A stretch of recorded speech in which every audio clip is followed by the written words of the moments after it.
Hello, Carl here with Sustainability Theory News. We're over at oldworldgardenfarms.com, and they have an article on worm castings, and they call it the most incredible garden and flower fertilizer ever.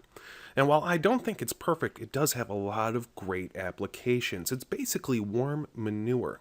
Now, not all manures are built the same. If you took horse manure, fresh off the horse, and put it in your garden, you're going to have a hard time growing anything in that soil for at least a year, because it just burns everything up. You have to let it compost for a year. Usually with wood chips, it works well, composting with wood chips. But worm castings, you can use right away. You can, in fact, put them right next to your seeds, and it won't burn up the seeds. In fact, it will help the germination rate. It will help it during its early stages of life. It's a good slow-release fertilizer. And you can get a lot of it if you start your own little worm farm. Really, you would get worm compost, not necessarily worm castings.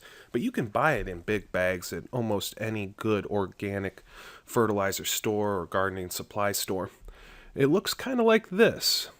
Basically little worm turds, if you want to be indiscreet about it. But there's a lot of different ways to do it. Like I said, put it right next to the seeds or seedlings. Put it in seed rows.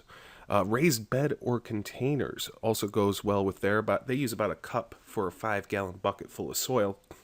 And worm casting tea or fertilizer, liquid fertilizer.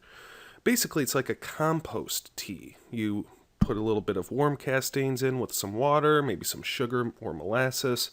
High Brix molasses is nice to have some trace minerals.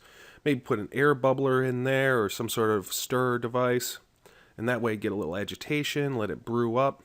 But you don't even have to let it do that. They say just mix it together and let it dissolve in the water. So you let it sit and steep for about 24 hours.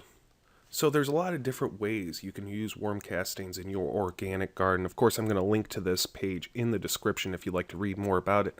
And if you'd like to see more news headlines like this, subscribe to my channel. Have a great day.